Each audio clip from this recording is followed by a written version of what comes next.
مرنے سے 30 سیکنڈ پہلے دماغ میں آخر چل کیا رہا ہوتا ہے، اور کیا اس وقت کوئی روحانی طاقتیں آ جاتی ہیں؟ دماغ ایک حیران کن آرگن ہے۔ یہ ہمارے جسم کا وہی واحد آرگن ہے جو اپنے آپ کو خود ایکسپریس کرتا ہے۔ سانس لینے سے لے کر یہ ویڈیو دیکھنے یا کسی فلسفیانہ سوال کا جواب تلاش کرنے تک کا جو بھی عمل کرتے ہیں، ان سب کے پیچھے ہمارا دماغ ہی ہوتا ہے۔ دماغ ہماری کائنات کی سب سے پیچیدہ اور حیران کن چیز ہے۔ جانتے ہیں کہ ہمارے دماغ میں پائے جانے والے نیورونز کی تعداد گیلیکسی میں موجود ستاروں سے بھی زیادہ ہے، لیکن مرنے سے پہلے آخر دماغ میں کیا چل رہا ہوتا ہے؟ ایسا ہی کچھ سائنس کی دنیا میں ایک حادثے سے معلوم ہوا۔ اس نظریے کی ایک جھلک سائنٹسٹ کی ایک ٹیم کو اس وقت دکھائی دی جب انہوں نے مرگی یعنی کہ ایپیلیپس کے ایک مریض کے دماغ سے نکلنے والی لہروں کا مشاہدہ کیا۔ وقت پیشنٹ کے دماغ کی لہروں کو ریکارڈ کیا جا رہا تھا، پیشنٹ کو اچانک دل کا دورہ آ گیا اور وہ مومنٹس بھی ریکارڈ ہو گئے جب اس کی موت ہو رہی تھی۔ ریکارڈنگ سے یہ پتہ چلا کہ دماغ کے ان ایکٹیو ہونے سے 30 سیکنڈ پہلے اور بعد میں اس پیشنٹ کے دماغ میں وہی کچھ ہو رہا تھا جو خوابوں میں ہوتا ہے، یا اس وقت جب ہم زندگی کے پرانے واقعات یاد کر رہے ہوتے ہیں۔ حادثاتی طور پہ جو مومنٹس ریکارڈ کیے وہ کسی مرنے والے شخص کے دماغ میں آنے والی چینجز کی دنیا کی پہلی ریکارڈنگ تھی۔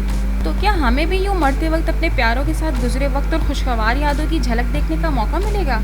یہ بتانا کچھ مشکل ہے۔ دیکھا جائے تو یہ وہ وقت ہوگا جب شاید دماغ اچھی چیزوں کی ہی یاد دلائے گا، نہ کہ بری یادوں کی۔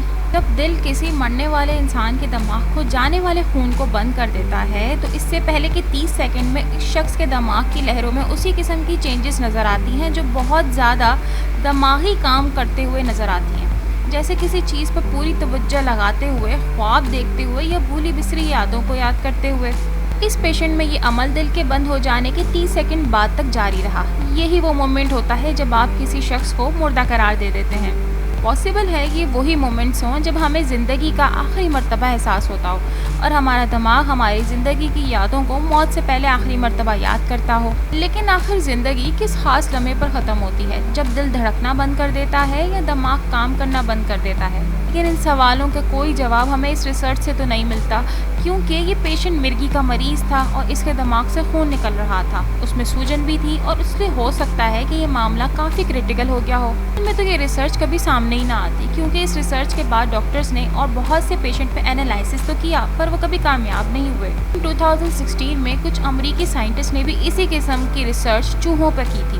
چوہوں کی دل کی دھڑکن بند ہو جانے کے 30 سیکنڈ بعد جب وہ مر رہے تھے تو ان کے دماغوں سے بھی نکلنے والی لہروں میں بہت اضافہ ہو گیا تھا، کچھ اسی قسم کا جو مرگی کے پیشنٹ کے ساتھ ہوا تھا۔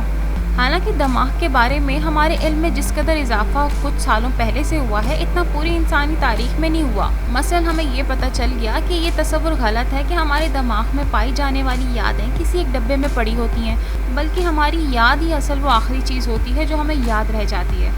ہم یہ بھی جانتے ہیں کہ ہمارے دماغ میں نیورون ساری زندگی پیدا ہوتے رہتے ہیں۔ ہم اپنے اندر پائے جانے والے ہمدردی کے جذبات، دماغ اور زبان کے درمیان تعلق، ہمارے جذبات میں دماغ کا کیا کردار ہوتا ہے، سب کے بارے میں ہمارا علم نہ صرف ہم افراد کی زندگی میں بہتری لا سکتا ہے، بلکہ اس سے معاشرے کو بھی بہتر بنا سکتا ہے۔